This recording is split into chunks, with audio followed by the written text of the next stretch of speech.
الحمدللہ والصلاۃ والسلام علی رسول اللہ اما بعد۔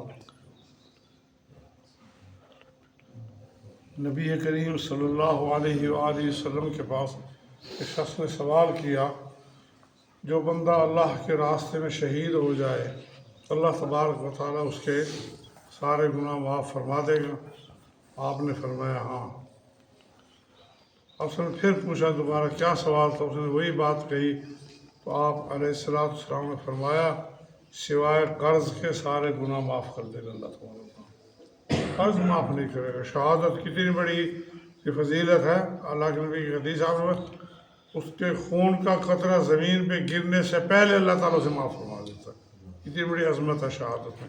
لیکن قرض کے بارے میں فرمایا قرض جو ہے اللہ تبارک و تعالیٰ معاف نہیں کرے گا۔ عائشہ رضی اللہ تعالیٰ عنہ اللہ کے نبی سے پوچھا صلی اللہ علیہ وسلم سے، یا رسول اللہ آپ قرض سے اتنی پناہ کیوں مانگتے ہیں؟ آپ نے فرمایا سمجھے جو بندہ مقروض ہوتا ہے وہ جھوٹ بولتا ہے، وعدے خلافی کرتا ہے، میں اس وجہ سے جھوٹ بولتا ہے، وعدے خلافی کرتا ہے، ہاں دوں گا ہاں دوں گا ہاں دوں گا۔ اللہ کے نبی فرماتے ہیں میں اس لیے قرض سے زیادہ پناہ مانگتا ہوں۔ بندہ کوشش کرے معاملات کو اپنی زندگی میں سنوار لے، سدھار لے۔ جنازہ لایا گیا آپ کے پاس صلی اللہ علیہ وسلم کے پاس، آپ نے پوچھا اس کے اوپر کوئی قرض ہے؟ تو کسی نے کہا چند درہم تھے، چند روپے سمجھ لو، 10 بھی نہیں تھے، 10 سے کم تھے۔ آپ نے پوچھا قرض ہے اس کے اوپر؟ ہاں اتنا فلاں نے کہا میرے اس نے مجھے یہ قرض دینا ہے۔ تو آپ پیچھے ہٹ گئے، آپ نے کہا میں مقروض کا جنازہ نہیں پڑھا تھا۔ اتنی سخت وعید ہے کہ مقروض بندہ اللہ کے نبی کی دعا سے محروم ہو رہا ہے۔ تو پھر ایک صحابی نے کہا یا رسول اللہ میں اس کا قرض ادا کروں گا، آپ اس کا جنازہ پڑھا دیں۔ آپ نے کہا ہاں ٹھیک اب میں پڑھا دیتا ہوں۔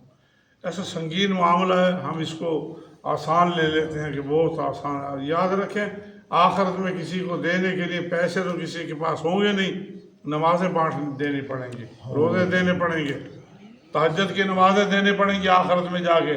حتیٰ کہ ایسا ہو جائے گا آپ نے فرمایا مسکین ہوا قیامت کا دن پہاڑوں جتنی نیکیاں ڈھیر سارے لے کر آئے گا، لیکن حقدار آئیں گے، کسی کا قرض کسی نے مارا، کسی کا کے ساتھ ظلم کیا، کسی کا مال کھایا، تو پھر وہ اس کے نیکیاں ان میں تقسیم کر دی جائیں گی سارے، حتیٰ کہ حقدار باقی ہوں گے۔ آپ نے فرمایا صلی اللہ علیہ وسلم نے پھر اس کیا ہوگا، ان لوگوں کے گناہ اس کے سر پہ ڈالے جائیں گے جن کے اس نے حق دینا تھا۔ اپنی نیکیاں بانٹ کر تقسیم کر کے حقداروں میں لوگوں کے گناہ لے کر جہنم میں چلا جائے گا۔ اتنا خطرناک معاملہ ہے۔ تو حقوق العباد کے تعلق سے بندہ کوشش کرے، 1 روپیہ بھی بڑا خطرناک ہے، کسی کا دینا ہے آمدن دینا، معافی کروا لے، معافی مانگ لے اس سے اگر نہیں دے سکتا۔ اچھا ایک اور بھی مسئلہ ہے، اللہ کے نبی نے فرمایا وہ بندہ جو قرض اس نیت سے لیتا ہے کہ میں ادا کروں گا، اللہ تعالیٰ اس کی مدد فرماتا ہے، اور جو بندہ قرض اس نیت سے لیتا ہے کہ میں نے دینا ہی نہیں ہے، اللہ تعالیٰ اس کی مدد نہیں فرماتا۔ یہ بڑا سنگین معاملہ ہے۔ تو کوشش کرے بندہ اپنے آپ اپنے معاملات کو اتنا رکھے کہ جب دنیا سے جائے تو کم از کم نہ اس کے سر پہ گناہ ہو کسی قسم کا، اور نہ یہ حقوق العباد میں سے کسی کا حق اس کے سر کے اوپر ہو کہ اس کا جنازہ نہ پڑھایا جائے اور اس کے ساتھ معاملات ایسے ہو جائیں۔